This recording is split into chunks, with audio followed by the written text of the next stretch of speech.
Et dans ce grand angle, nous allons parler d'une découverte tout simplement exceptionnelle, n'ayons pas peur des mots, celle de milliers de manuscrits inédits de l'écrivain français Louis-Ferdinand Céline. Ils avaient été volés en 1944, une découverte qui met en émoi en tout cas le monde de l'édition. Et pour en parler avec nous, deux grands spécialistes de l'écrivain, David Alliot et Émile Bramy, pardon, j'ai confondu mes mots sur ma feuille. Émile Bramy, donc tous deux, je le disais, grands spécialistes de Céline. Déjà, je voulais vous poser une question à vous, David Alliot. Comment ont été retrouvés ces manuscrits? Dans quelles circonstances exactes? C'est des circonstances assez extraordinaires puisque ces manuscrits avaient été volés en 1944.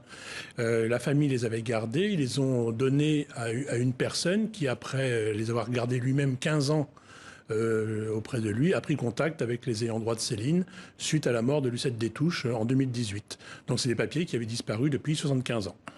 Est-ce qu'on connaît le nom du mystérieux donateur de ces volumes? Non, je me retourne vers Émile Bramy, mais normalement non, on ne connaît pas encore. Si vous voulez, pour l'instant, on a une version, qui est la version de M. Jean-Pierre Thibaudat, qui est la personne qui a remis les documents à la famille. Vous nous rappelez qui Alors Jean-Pierre Thibaudat est un ancien journaliste de Libération qui dit qu'il a reçu de la part d'anciens résistants ou de descendants d'anciens résistants qui avaient fait une perquisition chez Louis-Ferdinand Céline en 1944, qu'il a reçu ces manuscrits et qu'il les a conservés par devers lui parce qu'on lui avait demandé de ne les faire réapparaître qu'à la mort de Lucette Détouche, qui est morte il y a 2 ans. Émile Bramy, vous ne croyez pas à cette version? Personnellement, non. Pourquoi? J'y crois pas parce que, si vous voulez, elle est... les faits ne sont pas... par exemple, pour prendre juste un exemple, cette perquisition aurait eu lieu en 1944, pendant l'occupation. Quand on est résistant, une des raisons de résister, c'est de faire savoir qu'on résiste. Or, cette perquisition a lieu et on n'en a jamais entendu parler, ni au moment où elle a été faite, ni après la libération. La première fois qu'on entend parler de cette perquisition, c'est lorsque M. Thibaudat remet les manuscrits.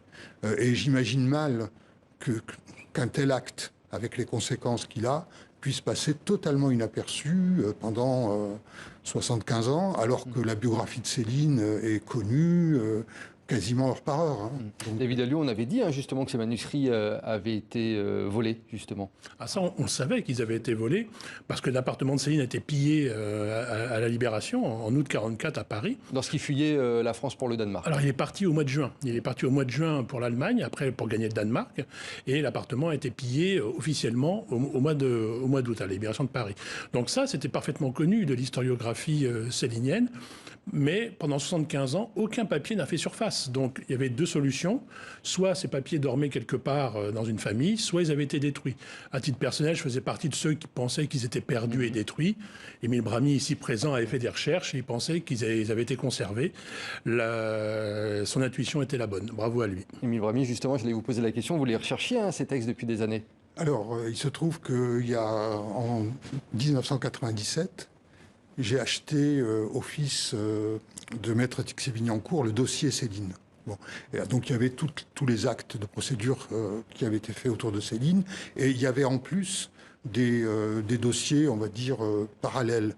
Et il y avait dans ces dossiers-là le dossier de Oscar Rosenbly, qui a été arrêté après la Libération parce qu'il avait volé pendant les perquisitions. Donc, si vous voulez, à ce moment-là, je me suis dit, c'est peut-être une piste. J'ai donc écrit aux 160 Rosenbly qui vivent en France et j'ai eu une réponse. Et j'ai été en contact avec la fille d'Oscar Rosenbly qui m'a laissé entendre, je ne l'ai jamais rencontrée, qui m'a laissé entendre qu'elle avait effectivement des choses. Et donc, si vous voulez, pour moi, mais je prétends pas avoir raison, on a 2 pistes. On a une piste qui est totalement... sans aucune... il n'y a rien. Voilà. Et on a une piste qui est documentée. Donc, si vous voulez, en toute logique, j'ai plutôt tendance à croire à la piste documentée qu'à la piste qui ne l'est pas. C'est tout. Mais je prétends pas avoir raison, pas du tout. David Alliot, on va rentrer dans le vif du sujet. Que contiennent exactement ces manuscrits? Je crois que c'est des petits trésors de littérature qu'on a là. Ah oui, c'est 6000 pages de merveilles. Il y a notamment le Casse-Pipe, le grand roman de la guerre de 14, enfin de son service militaire et la guerre de 14, raconté par Céline. Il y a des morceaux de Voyage au bout de la nuit, il y a le manuscrit de Maura Crédit, il y a un manuscrit qui s'appelle Londres, qui a priori parle de sa période londonienne pendant la Première Guerre mondiale. Ah non, il y a des lettres, il y a une correspondance. Non, c'est une vraie merveille, c'est une pépite. Ce ne sont pas des fonds de tiroir, ce sont vraiment des textes entiers, corrigés de Céline et qui vont bouleverser notre perception de la littérature du XXe siècle, oui. Mais qui les a vus pour l'instant, ces manuscrits? Très peu de personnes. Alors, d'où on tient ces informations? De quelques informateurs bien renseignés? Émile les a vus hier, je les ai entreaperçus aujourd'hui et je les vois demain. Je les ai vus hier. Donc voilà, une poignée de personnes qui... Je les ai vus hier, on est très peu nombreux à les avoir vus. Quelle impression vous avez eue quand vous les avez vus? Ils sont comment? Ils sont dans un bon état? Ils sont comment? Alors, ils auraient été conservés dans une cave. Donc, pour avoir été conservés dans une cave, ils sont plutôt en très bon état.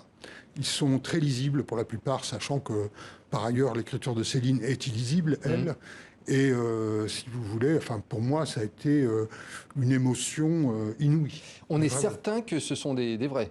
Absolument. Si vous voulez, moi, je travaille sur Céline depuis assez longtemps pour connaître l'écriture, où il n'y a aucun doute. Et puis, on voit, si vous voulez, de la manière dont ça se présente, on ne voit absolument pas quelqu'un faire 6 ou 7 000 pages de faux. Enfin, je veux dire, un faussaire aurait fait un roman, quelques pages. Feuilles. Mais là, en plus, c'est très disparate, si vous voulez. Il y a plein de manuscrits. Et puis, en plus, il y a beaucoup de petits documents qui sont des lettres, des choses comme ça. Non, il n'y a aucun doute quant à la réalité des choses. David Alliot, vous parlez carrément de bombes atomiques concernant la découverte notamment de Casse-Pipe. Mais de façon générale, il n'y a aucune comparaison possible avec ce qui a existé.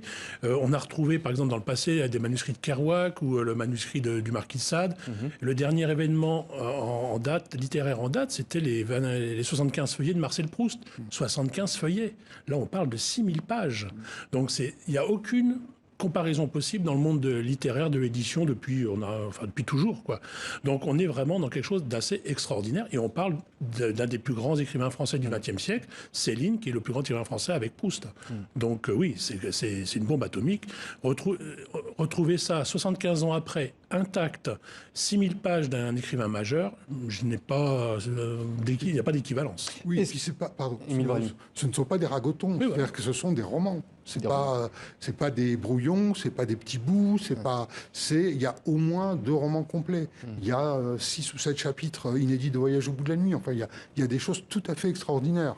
Donc, on va retrouver du Céline sur les tables des libraires. C'est ce que j'allais vous demander. Est-ce que ces documents, un jour, vont être publiés? Je crois qu'il y a les éditions de Gallimard qui sont en lice notamment. C'est la logique des choses. À un moment donné, quand vous retrouvez 6000 pages d'un écrivain majeur, la logique, c'est qu'il soit publié. Donc ça, effectivement, c'est encore un peu trop tôt pour se prononcer. Ça vient tout juste d'être découvert.